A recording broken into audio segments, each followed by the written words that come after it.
194 భూదేవి నగర్ 195 ఖానాజీగూడ డివిజన్లలో BRS party ముఖ్య కార్యకర్తల సమావేశం ఉత్సాహభరితంగా జరిగింది. ఈ సమావేశానికి MLA Marri Rajasekhar Reddy, Malkajgiri parliament incharge Ragidi Laxmareddy, మాజీ MBC corporation chairman Nandikanti Sridhar ముఖ్య అతిథులుగా హాజరై కార్యకర్తలకు దిశానిర్దేశం చేశారు.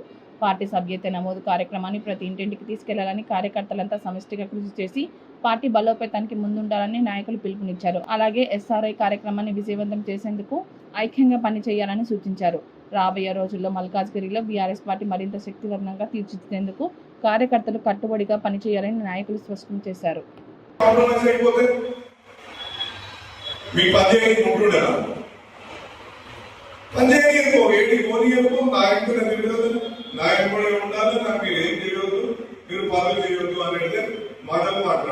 ఇప్పుడు రామరెడ్డి వచ్చిండు ఒకసారి. రామరెడ్డి వచ్చి అయ్యా మేము ఇట్లా మా గుడి ఉంది, ఈ గుడి సమస్యలతో కొట్లాడుతున్నాం, ఈ గుడికి మీరు పోలీసులు అని చెప్పినారు. మళ్ళీ ఏమైంది, ఏం లేదు, వాళ్ళు ఏం చేసుకుంటారు, అక్కడ ఏం కాంప్రమైజ్ అయ్యారు, మళ్ళీ ఏ విధంగా ముందుకు పోయినా మాకు ఐడియా లేదు. బట్ ప్రతి నిత్యం ఆఫీసులతో నిన్న మొన్న మీరు చూసి నేను ఫైటింగ్ చేస్తుంటే మన 582, 583 సర్వే నెంబర్లో 2 సబ్ రిజిస్టర్లను సస్పెండ్ చేయించినాము. అంటే కొట్లాడితే ఎదుర్కోడు భయపడతాడు, మనం కాంప్రమైజ్ అయితే కూడా మనకు భయపెట్టేస్తాం. సింపుల్. నేనైతే భయపడకుండా కొట్లాడుతాను. ఇప్పుడు మీకు 2 ఎగ్జాంపుల్ మీకు అర్థం కనిపిస్తాను. ఇప్పుడు నేను ఇక్కడ కొద్ది అందరూ ఏమన్నట్టు పాపం ఆయన కష్టపడి ఏదో కట్టుకుంటూ ఆయన జీవితంలో ఆయన పని ఆయన ఏం ఆలోచించడం ముందుకు పోవాలని మన కేసీఆర్ గౌరవ ప్రెసిడెంట్ ఆయన ఆదేశించారు. కాబట్టి మీ అందరి దగ్గరికి వచ్చి ఆ మీటింగ్ మీకు కూడా చెప్పడం జరుగుతుంది. రెండవది ఏంటంటే మనం మెంబర్షిప్ చేసుకోవాలి. ఆయన అదేవిధంగా ముందు శ్రీధర్ చెప్పినట్టు ప్రతి ఒక్క బూత్ నుంచి మనకి ఎంతమంది మెంబర్స్ ఉన్నారు అనే దాన్ని పరిగణలోకి తీసుకుంటామని మన వర్కింగ్ ప్రెసిడెంట్ కేటీ గారు పదే చెప్పారు. ఇవాళ మనకు అదృష్టవశాత్తు మన శ్రీధర్ అన్నానే మన నియోజకవర్గ ఇన్ఛార్జ్ లేకపోతే ఎవరికో ఇక్కడ ఏరియా తెలియని వాళ్ళకి వేస్తే అసలు అర్థం కూడా కాదు.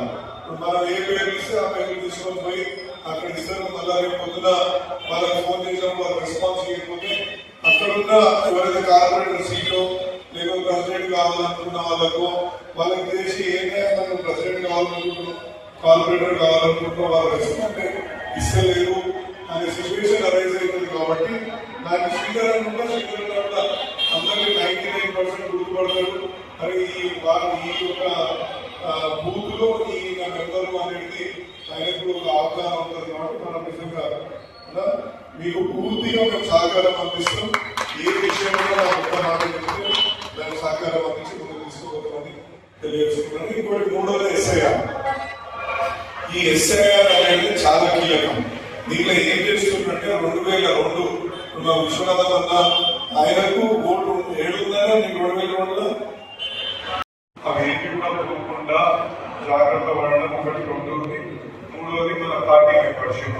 దానికి పూర్తి వివరాలు అది కూడా తెలియజేసిండు. మన అదృష్టానికి మండలాలు అందరూ ఆ ఓట్లు చేసుకునే అవకాశం ఉంటుంది. ఇప్పుడు చాలా మంది యువకులు ఉన్నారు, వాళ్ళకి కూడా కొత్తగా వచ్చిన వాళ్ళు ఉండొచ్చు. వాళ్ళని ఎక్కడుందో వాళ్ళు పేరు చేసుకుంటారు. అంటే ఇప్పుడు విశ్వనాథం అన్నకి ఈడ ఉందా, ఈడ లేదా, ఈడ లేకపోతే ఏడుంది. ఏ నిజామాబాద్లోనో ఆదిలాబాద్లోనో లేకపోతే ఏ జాగాలు ఉంటే అక్కడున్న ఎపిక్ నెంబర్ ఒకటి తెచ్చివ్వండి. ఆ ఎపిక్ నెంబర్ ని తెచ్చిచ్చినప్పుడే వాళ్ళు దాన్ని మ్యాపింగ్ చేసుకొని మనం చెప్తాం. సో కొంచెం ఇది క్లిష్టంగా ఉంటుంది. మనము దీనికి అన్ని కూడా ఒక పద్ధతిగా డేట్స్ ఇచ్చిండు. నేను ఆ డేట్స్ ని కూడా మీకు మెసేజ్ రూపంలో పంపిస్తాం. వాటిలో ఏ డేట్ కి మనం ఏం చేసుకోవాలా, తర్వాత ఏ డేట్ లో మనం ఒకవేళ రాకపోతే అప్పీల్ ఎప్పుడు చేసుకోవాలా, అప్పీల్ అయిపోయాక మళ్ళా మనం ఏ విధంగా దానికి ఏ ఫామ్ లేకపోతే ఆ ఫామ్ ప్రకారంగా మనకి ఓటు వస్తుంది అనేది అది మీకు పూర్తిగా వివరాలతోటి ఒకటే మెసేజ్ రూపంలో పంపిస్తాం. సో దీంట్లో జాగ్రత్తలు తీసుకోకపోతే ఈ డేట్లు అయిపోయాక మీకు వస్తే మీరు చూసిండ్రు మన బెంగాల్లో 93 లక్షల ఓట్లు తీసేసి, అదేవిధంగా మన ఉత్తరప్రదేశ్ వస్తే 1 కోటి మందికి ఓట్లు లేకుండా పోయింది. మన ఇంకో రాష్ట్రంలో ఎన్నికల తమిళనాడులో బీహార్ 60 లక్షల ఓట్లు తీసేసి, అంటే తక్కువ కాదు, చాలా ఎక్కువ శాతమైన ఓట్లు. అంటే అన్ని ఓట్లు తీయడం ఇప్పుడు ఒకవేళ మన ఓట్లు కూడా అట్లా మనం టీఆర్ఎస్ పార్టీకి అభిమానంగా ఉండే వాళ్ళ ఓట్లు కూడా తీసేసి మనకి ఎంత ఇబ్బంది అయితే ఒకసారి ఆలోచించాలి.